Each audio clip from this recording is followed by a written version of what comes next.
Hello, beautiful and exotic women of the world. Welcome back to another video. Are you guys embracing being the bad guy these days? Because I know I am. These days, as I get older and as I'm just growing into myself more, I really could care less about being liked by people and being understood.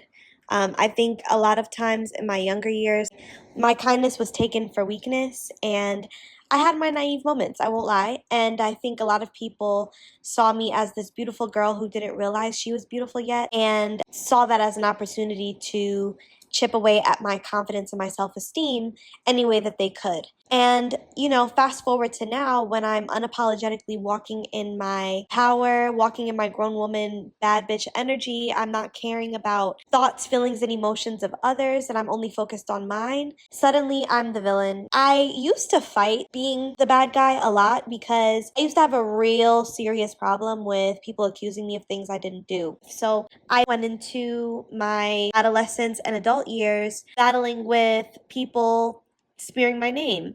And I had to really become okay with that because I realized that you can't please these people. And the number one thing that women will do, women who hate on you, women who are jealous of you will do, is try to tarnish your name so that other people don't see you as this amazing person. And that's the silly thing about people like this. They think that if they attack your reputation, you will allow the fallout of that to affect how you view yourself. And I laugh in the face of people who think that. I do.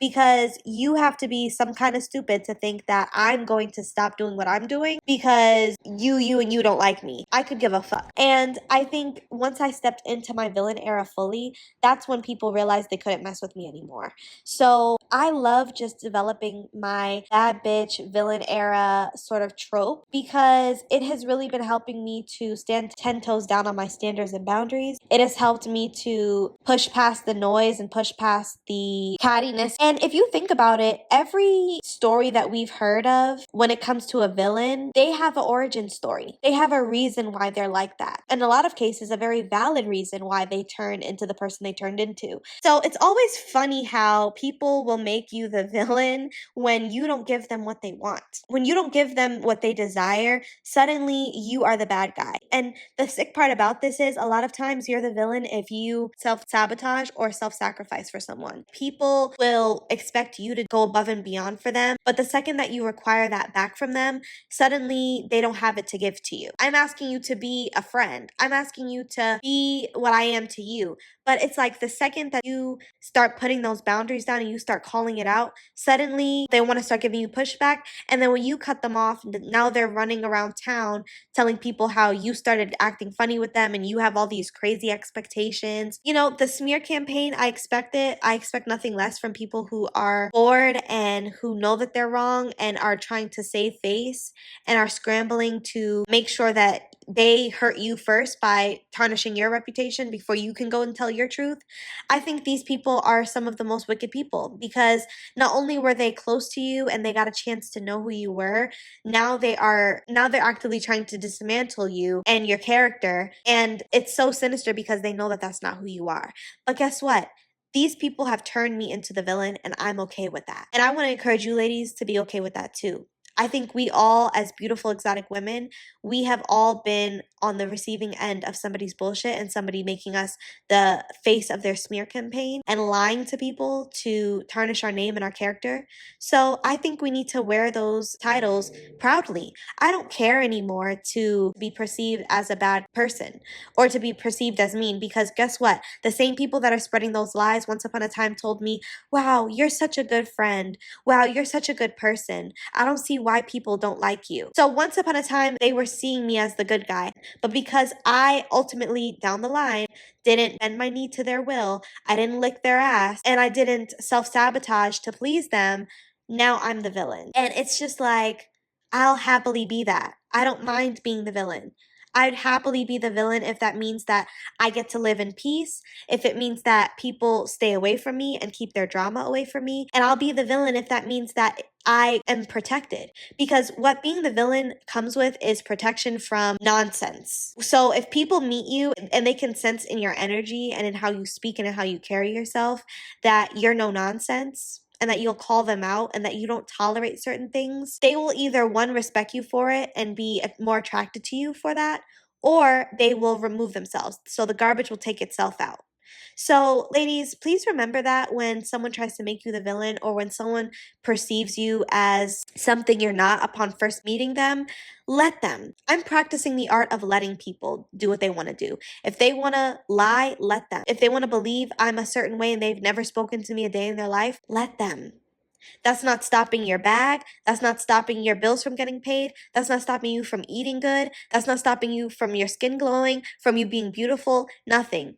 The only thing it's doing is stopping their blessings because they're putting their mouth on you and your life. And this video is inspired by Nicki Minaj, who I am a huge stan of. I love her down, and I think she is one of the most talented women alive. And I think that she kind of coined the phrase of the bad guy when it comes to the music industry and entertainment.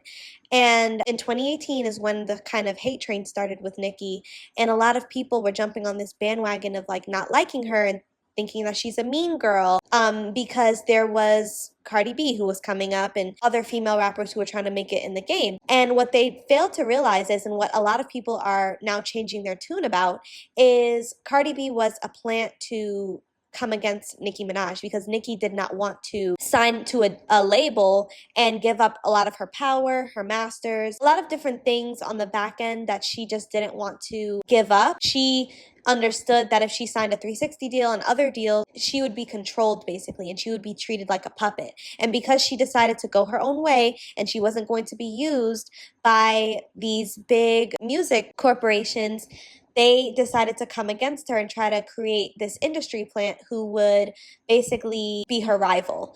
And they funneled a lot of money into Cardi B's career in the beginning and put a lot of people behind her, a lot of different machines and things like that to push her numbers and do a lot of things behind the scenes to make it seem like she could hold the candlelight to Nicki. And a lot of people hopped on this bandwagon and called her this mean girl and hated her. And it was almost like her legacy that she had built for almost a decade prior didn't matter because she was now somehow competing with this new girl when that was not the case.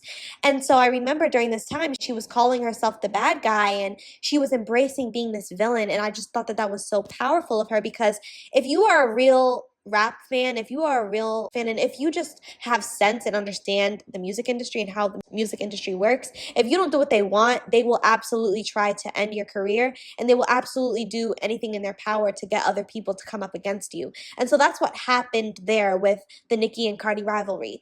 And so because Nicki's not dumb and she understood that that's what was happening, she was trying to vocalize that to people and let it be known like, hey, they're trying to pin me up against this girl simply because I'm not doing what they want me to do, simply because I'm not allowing them to take advantage of me and use me for money. And everyone kind of ignored that and just decided to think that she was this wicked person who was hating. And I think it's so funny how the tables turn, because now look at her. She's sold out Minaj, okay? She is selling out tours all over the United States.